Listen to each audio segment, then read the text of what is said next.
Hi, I'm Justin Moorman. And I'm Katie Thornton, and this is the Re-Education of Schools podcast, where we have open, honest conversations about how to better understand social-emotional learning, trauma-informed care, the whys behind student behavior, and how to help kids navigate it all as they go through school and life. Welcome back to our next episode. It's a State of the Podcast episode. We kind of stole this from somebody else. Yeah, I don't even know what it means, so. Yeah, I had to explain it a lot to Katie. But it's this is our next episode. A little hiatus we're on. Yeah, we took a nice little break, and I think it was much needed. Yeah. It's hard for me to do that. And yeah. It was nice just I've been pushing for that for 2 years. Yeah, so we took... Since we started. It was after our first episode. I was like, should we take a break? We took almost like 6 weeks off, so yeah. It's been really nice. Yeah. But it's good to be back. I forget how to do this. So we kind of forget. It'll be like the first time all over again. Yeah, we'll see how this plays out. Yeah. Hey, before we jump into this one, hey, if you enjoy listening to the podcast, we always appreciate you giving us a 5-star review on any kind of podcast platform. A lot of you listening. Would be great if a lot of you were reviewing as well. So that would really help us out. It would keep the conversation going and help spread the word to other people. So we'd appreciate that. So State of the Podcast. So we thought we're 50 episodes in, right? We just finished episode 50. Which is crazy. A little bit ago, yeah. Right? And also, it depends on when you're listening to this, obviously, but this is also a new year. Getting ready to, when we're recording this, getting ready to start a new calendar year. Yeah. When it comes out, new year will have just started. And in education, it's kind of weird. I live my life, at least. Maybe other people don't do it this way. But like, I live very much in like, end of the year is when summer starts. And that's then a new year. Yeah. And then we start back, and just that calendar is kind of what happens. So I don't know. But I think it is also important when everyone else in the world is looking at it like this is the new year, to kind of do something special for it. So I thought it was a good time for us to kind of look back a little bit and then also look forward a little bit. Yeah. And see what's going to happen. About the podcast. 2025. 2025. All right, let's jump in. New year, new us. All right, so why are we doing this? I kind of already talked about it, right? Yeah. Just then. Just to be able to get us looking back over the podcast. I think it's... I tend to be a past kind of person. It's kind of like that's my orientation overall, is I tend to look back in the past a little bit more. Katie, you tend to be more of a future person. For sure. Maybe Josh, I don't know, he's not in here anymore. He went to make a phone call. But maybe Josh is a present person. I don't know. That'd be... We're like the, what do you call it? The ghosts of Christmas, yeah. Past, present, and future. So you would be like the real intense one in that scenario for the future. I feel like that plays out in our real life as well. And mine's old-timey. I don't know. But I tend to look at the past. I think it's important to look at the past and think about what you have done, where you have come from, and what that means then, how that informs you moving forward. I think you've got good vision. Overall, it's the only reason we do the podcast, or that it actually works, I guess. And so that's kind of where this came from, is that whole idea. So hit us with some fun podcast stats. Yeah, Katie. Here's some fun podcast stats. So I think it's what everybody's been dying to hear. Yeah. Well, I think, we started this 2 years ago, almost 2 years ago, which really seems crazy. It seems like yesterday we were just having the launch party right here. So super fun. Our first year and our second year, so the last 2 years, we've ranked in the top 50% of the podcast out there, which I don't know if most people know this. Most podcasts don't make it after episode 3. So the fact that we have stayed true, that we continue to have like a ranking within the podcast world, and there's like millions of podcasts, right? So that's pretty cool. I never expected this. We're viewed in 40 countries. 40 countries, and we have like about 10% of our following is Australia, Canada, England. Those countries really are picking up a lot of things with trauma-informed care. So shout out to our friends across the pond, I guess. That's kind of cool. Yeah. We've been in 700 cities, which I think is pretty cool. And then we've had 10 noteworthy guests on that I think really are pretty big names in the trauma-informed world. And so that's been pretty neat over the last 2 years. So yeah. And just people that we really like. Yeah. Too, yes. I mean, it's like been people that we, have some kind of connection to, or certainly have kind of spoken into how we do what we do and things like that. So that's been really neat to be able to have them on for sure. Okay, so speaking of guests, wait, were you done with stats? Yeah. Oh, okay. I didn't know how deep you were going into the stats. Yeah. I was prepared for like an 8-minute.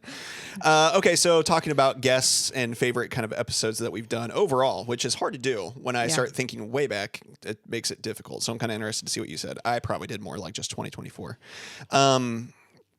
because while I like looking at the past, apparently I can't look that far back. I start to forget. We're old. Yeah. So what were some of our favorite episodes or favorite guests that we've had on? I always enjoy when I was going to say, I enjoy Josh joins us every about 10 episodes. Yeah. He's going to join us again for a future episode, but I always enjoy when Josh joins us. It's easy. He's got a good sense of humor. It's not stressful, but I threw him in there too. I'll jump in if I have the same people, maybe. Okay. And so, yeah, I had said the same thing. I just always said that it feels kind of like a break, or like or it's very relaxed. It just has a different feel to it. It's easy when Josh joins us. Less official. Apparently, we're more official. And then it's just kind of relaxed and low key. Yeah, always good to have a dad joke. It's easy. Throw it in there. But all the guests have really meant something to us personally. There's somebody that we've been trained by, or we've read their book, or we have been following the work. Really be pre-COVID, right? These are all the guests we've asked have been very intentional because they have been meaningful to us in some capacity. So I would say all the guests that we've had have some deep personal meaning. Very diplomatic. Yeah, they've really been icons in this work. I would say Dr. Lori was a pretty cool, noteworthy guest that we've had because since I've been trained with her and I personally know her and I really have admired, she's really a super genuine person. So that was like somebody we've really, really waited to have on because of that. And I can't forget Dr. Julie Biddle, who was our first guest, who really believed in what we were doing and said, I'll hop on. And just locally, personally, somebody I've known, Dr. Biddle has been a great mentor of mine as well. So, yeah, it's been neat. Yeah, that's been good, guest-wise that I thought of, the people that kind of stood out to me differently. So you were very good about saying everyone. I agree. It's always great to have. Actually, it's just great to have guests on in general. Yeah. It's just a different feel too, and we always really enjoy that. And everybody brings something different to the table. The people that kind of stuck out to me as I was thinking about this were like James Moffat, and then Brianna Sark Herman and Allie Masters, and then Dr. Lori. And I think as I was thinking back, I'm like, what is it that maybe stood out to me about them? And I think that one of my favorite things to do in like just pure conversation is to talk through some of the stuff that we're doing that for people that are actively still working with students. I probably have missed somebody that is actively still working with students, but that like in a school setting, that always seems to be just then it's like you're just talking to people that are doing the exact same things that we're doing, maybe different job, but like in the same kind of setting, doing the same kind of things. I always just feel like those conversations they're really easy and they go maybe quick, I guess, if that's a good way of describing it. Like you get to the end, you're like, oh my gosh, we're actually out of time. We could talk for another hour probably.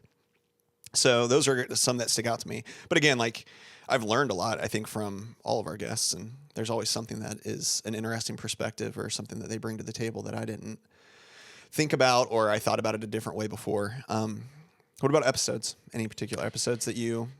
well, let me see too. Really like? I said I would agree that I think having Emily Brianna has been very cool on, and I think just people that we've worked with, people that have generally, that just listeners. I think there's going to be more to come with Allie and Brianna, just in terms of things that we're doing with the podcast and the company and those kind of things, and so that's exciting to have and listen to them. So I would agree.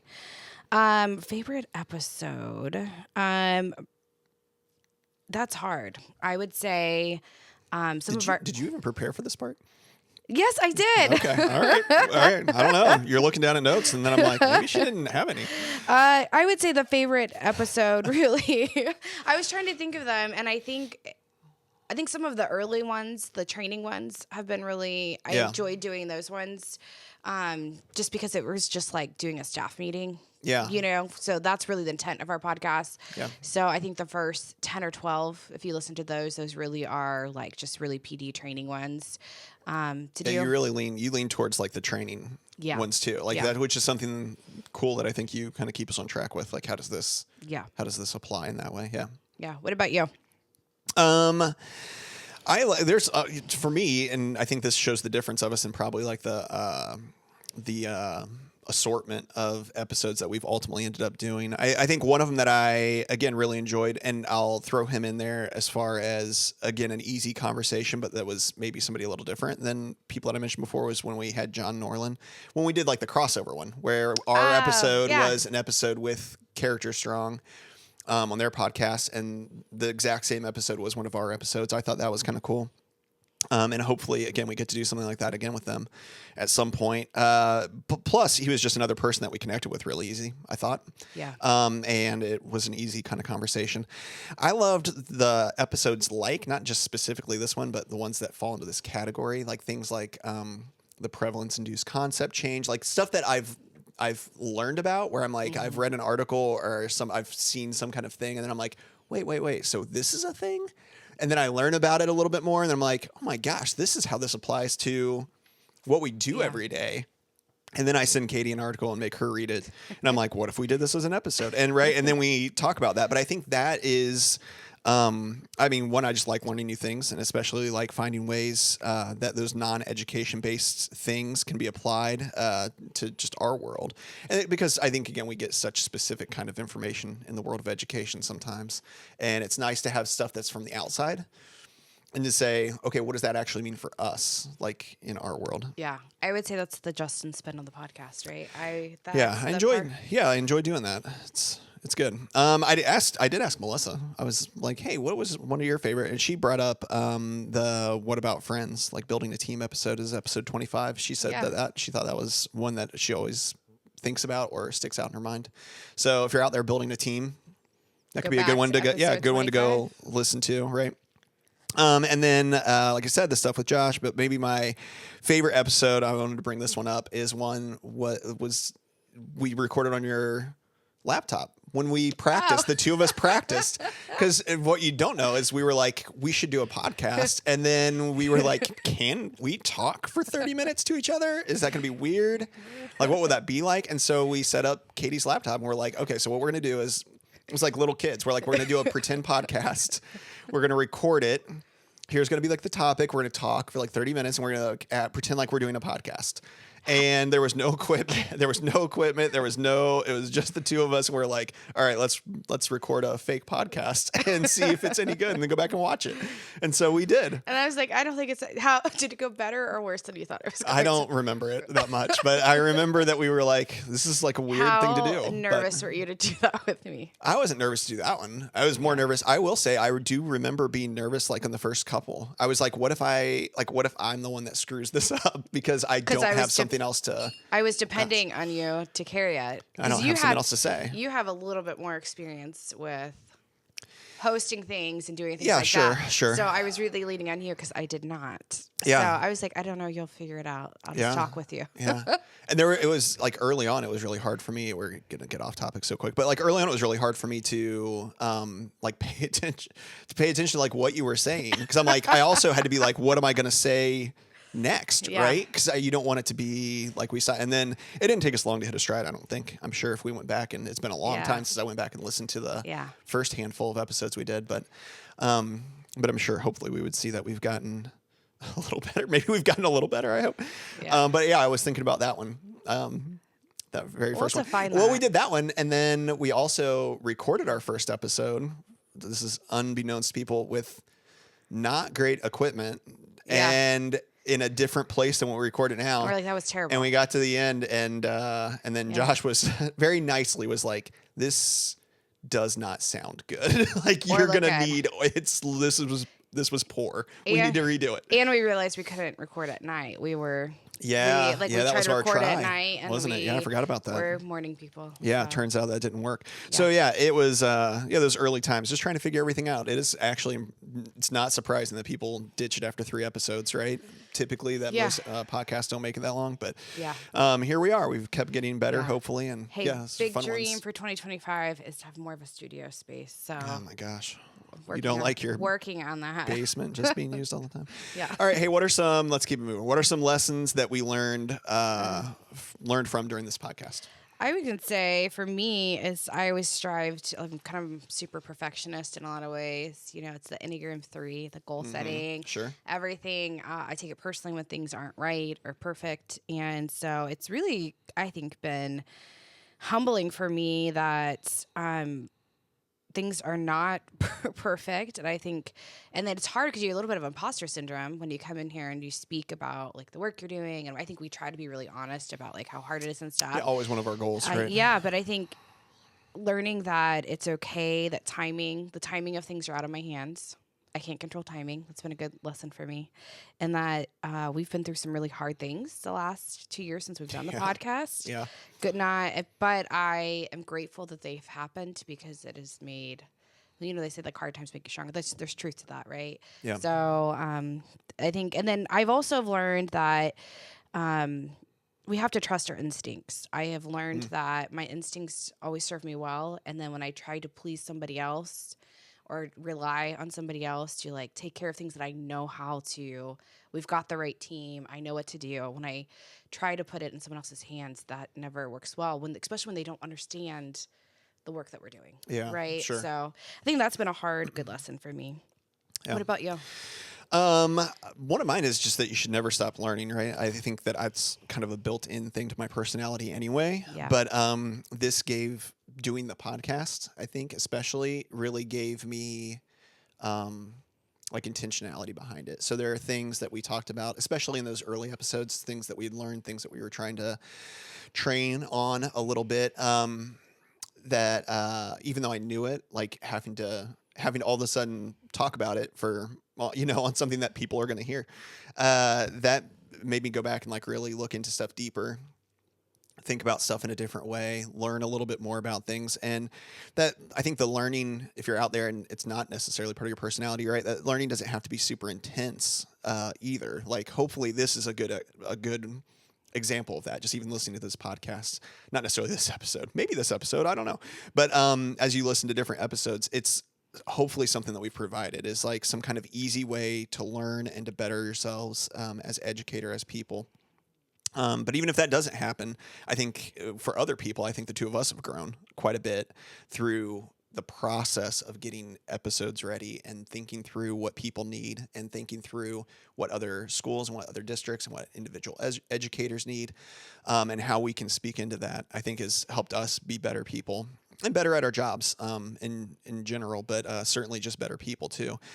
I think the other thing I've learned is that as we've kind of grown our reach and heard from different places, outside of our little city, is that people want to be better and that they really actually want to do well at what they do, but that they really just aren't equipped to do it. There are a lot of people out there that aren't equipped the right way to be able to do the things that they wish they could do. And that's encouraging to me in that I think that we're doing something that is needed and that is helpful to people. And again, if you found this helpful, shameless plug for sharing it with people, share this with others. Not that we're the end all, but we also give a lot of resources that are outside of us, that can train people and help people along. And hopefully people can find that helpful as well. So that's kind of where I landed with it. Yeah, and I would say this too, that I think has been really apparent. Don't wait on somebody to come in and provide you. Yeah. Don't wait for your district to feel like super confident to provide professional development in this area. Yeah. Like if I learned anything, you have to go develop yourself. You have to do your own research. You need to provide resources for your school. Don't wait for somebody to come in and save you. Like you have all this behavior and then somebody's going to come in and say, we're going to hire this one person to come in and save us. We're going to have this one PD. This one person's going to come in and like make a decision and everything's going to be okay. Yeah, that stuff almost never works. It does not work. Yeah. It does not work. And so don't wait for somebody to come save you. No one's coming. Yeah. You have to kind of start building. You are on your own. You are the system. You have to start putting things, like you are the person to go put the things in place. Yeah. Like you have to do it because no one's going to come in and just like magically fix it for you. Yeah. Yeah. Super important. And hopefully as people out there have listened, right? They know that we're just two people that are doing our regular jobs, and then we're doing this. This isn't like our full-time or even part-time gig, but it's something that we've done because we saw a need. And I just think that, you're right. Like we've gone out and gotten any number of types of training ourselves and read up on things and things like that. And we still have a full-time job and we still have families and we still do all those things, but you can find time if it's something that's important to you to get better and to be really good at what you do, which I think is most people. So Yep.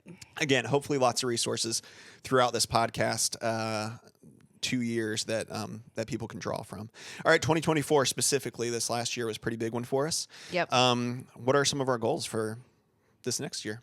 This will be interesting because they're going to be different for you and I don't even know that I had. I was like, what am I even writing down? Again, you know, Justin and I were completely different personality types. So I would say I would like to grow our professional development opportunities. I love when we provide creating like that custom PD presentation for an organization or a group that has asked us to come and talk. And I love I love the art behind it. Yeah. You're good. You're good at all that stuff. Yeah. The creative aspect and designing and laying it out. I enjoy creating.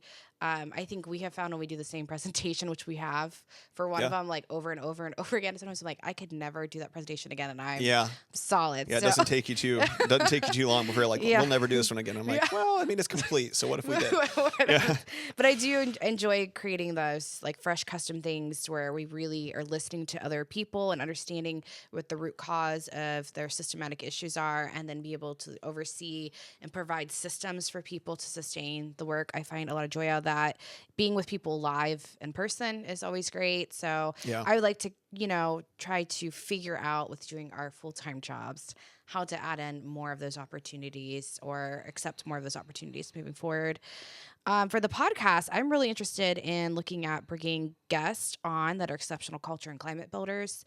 Yeah. I think we hear over and over again about people saying this isn't working, or we're going to train this one teacher, or we're going to get rid of this one kid, or fix this one thing.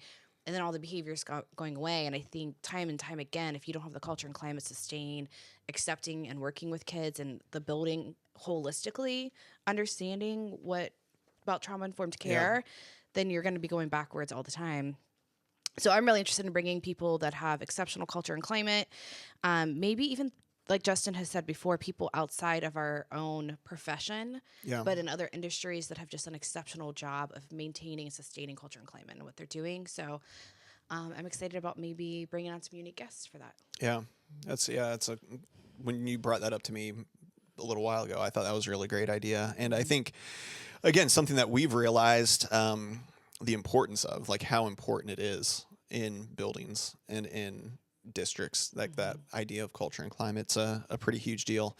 And I think before maybe we didn't quite, I think we knew it was a big deal, but I don't think we quite had thought it through. I think that's one thing that we've learned as well as we've done this is like looking around, like there's a lot of people that have rough kind of cultures and climates that they're working in, and how do you kind of turn that around?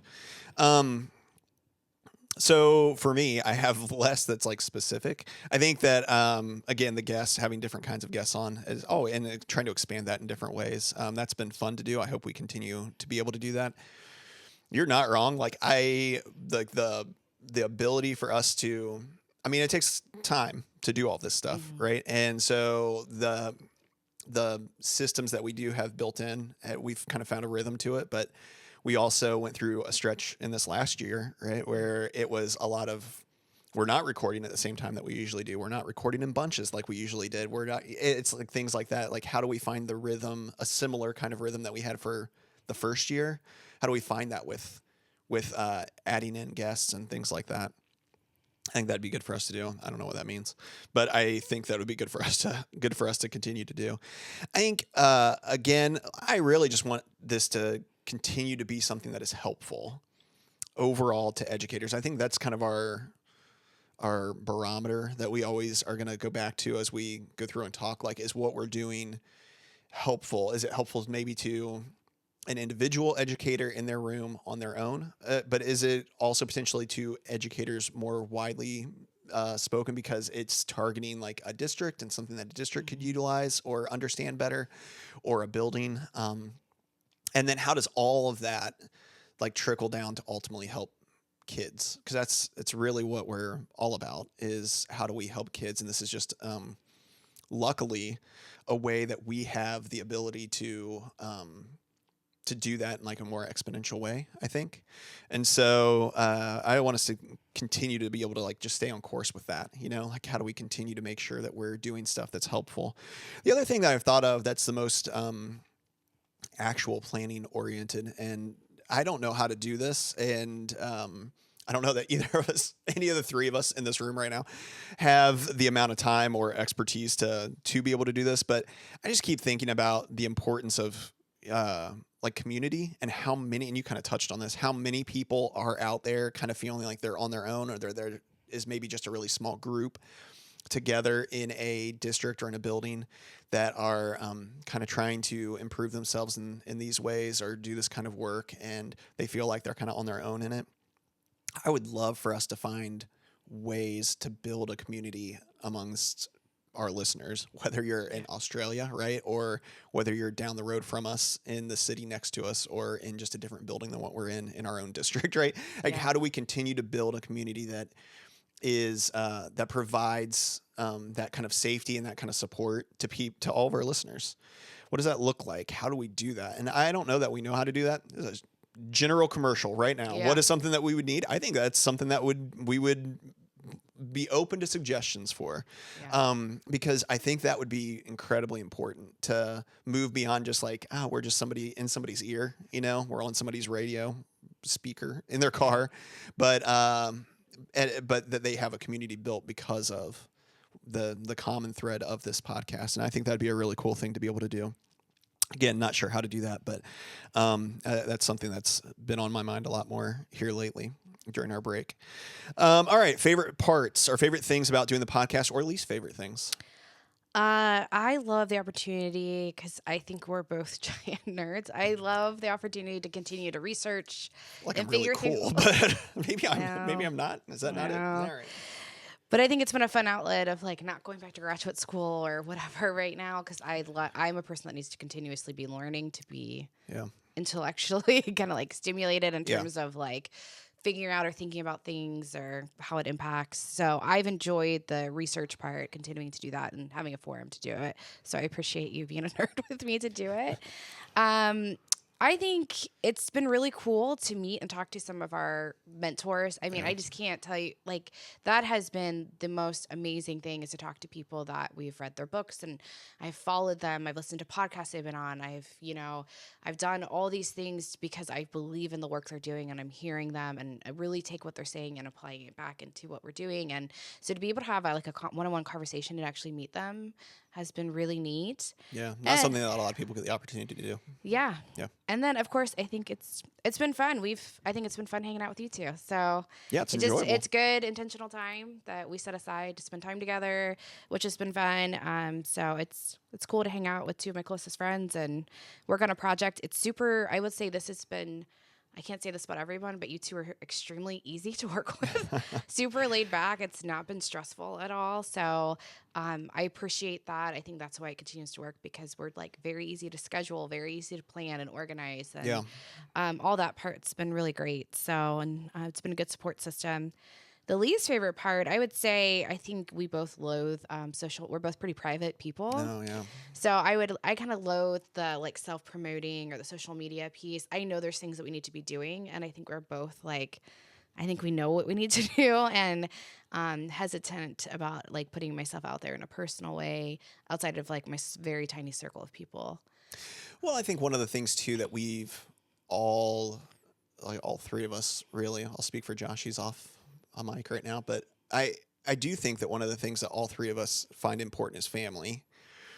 And we all have families that are going, right? And and again, we're all working full-time jobs. And I think that there's a part of us that we hit a certain point where like, well, I mean, how much are we really doing with social media? How much are we really doing to reach out? I don't know. I don't know what that means for us, but yeah, you're right. I mean, I think it's not any of our wheelhouses anyway. And so we've kind of made it work overall, but I do think that that's just not something that we find terribly exciting or important, or that we feel like we're just particularly great at anyway. And so, it's nor do interesting we want to be good at it. Yeah. This is what happens when you have two introverts who are extroverts only for work. Yeah, sure. And so I do think, like, again, I wonder what that can mean, as we move forward. But for me, I would think the least favorite's pretty easy. I think it's just the time, right? Resources, energy, things like that. Like, it's all this stuff that gets put in. And I've kind of talked about that a lot already, but I think the payoffs, and then why keep doing it, right? The payoff for me, certainly I enjoy hanging out with the two of you a lot.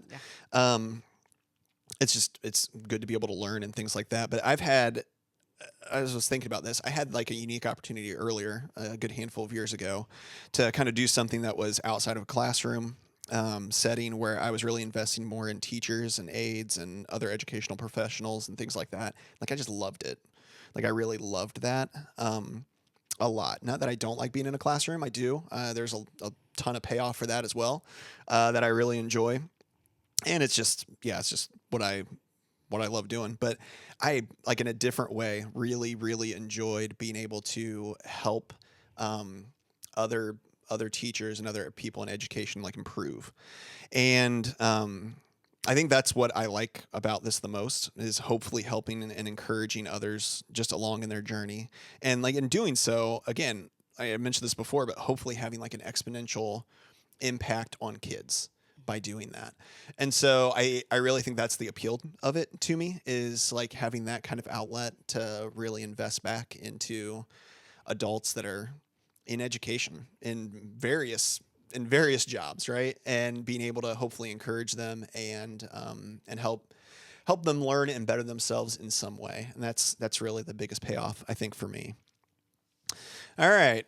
That's the podcast as a whole. That's the state of the podcast. I think we're excited. I think it was nice to have a little break, right, for a little bit, and give us some time to reflect and give us some time to plan a little bit, really insinuating that we planned a lot more than what we did during this break. Yeah. We really took the time to just be on break, which was great. Yeah. All right. So what do you want people to walk away knowing this episode? I appreciate the people that take the time to listen, right? Like I said, most podcasts don't make it. We have a pretty consistent, steady following, which has been, I so appreciate. I think one of our major goals, like you said, was to continue to build community. So I would encourage people to keep emailing, messaging us in some capacity. We love to hear from you. We love your stories, your triumphs, your frustrations. And then this work is really hard, and we appreciate the fact that you take the time to let us walk along your journey with you or help influence some of the work that you're doing every day. Yeah. That's good. Yeah, I mean, I think I feel the same way. I just really appreciate everybody that's out there that's listening. Otherwise, we're still the two people that were doing that first podcast on a computer screen, and there's nobody ever is going to see it. You know what we're going to do? Episode 100, we're releasing that podcast. Gosh. I wonder. Like my guess is it's not bad. The audio will be terrible, but like, there was like zero anything. But it'd be fun to have that out there at some point. I think this episode's gonna, again, I mentioned this before, but it's gonna air at the start of a new calendar year. So resolutions are kind of new, and some are already out the window for people, right?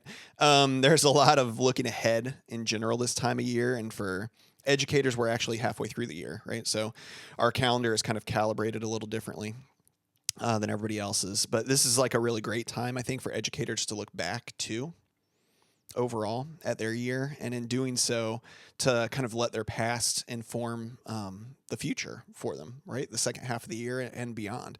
So I'm going to just leave us with a quote from Emily P. Freeman. We're going to hear more about Emily P. Freeman here in an upcoming episode, but this is one from her that I thought was really good for us to end a podcast like this on. It says, "One of our best teachers for making future decisions are the decisions we've made in the past.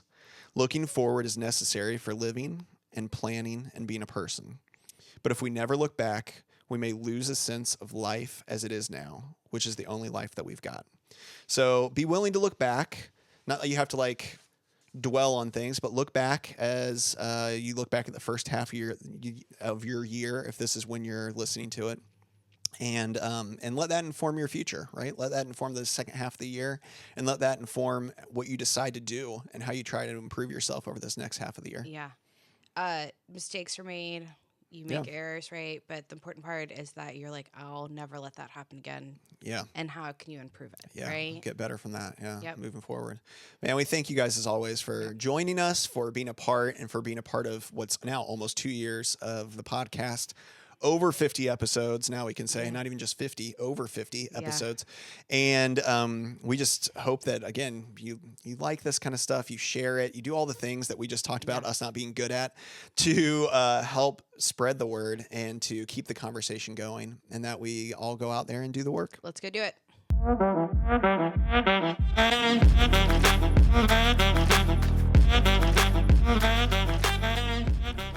everybody, let's keep the conversation going. Like and subscribe below and keep the comments rolling.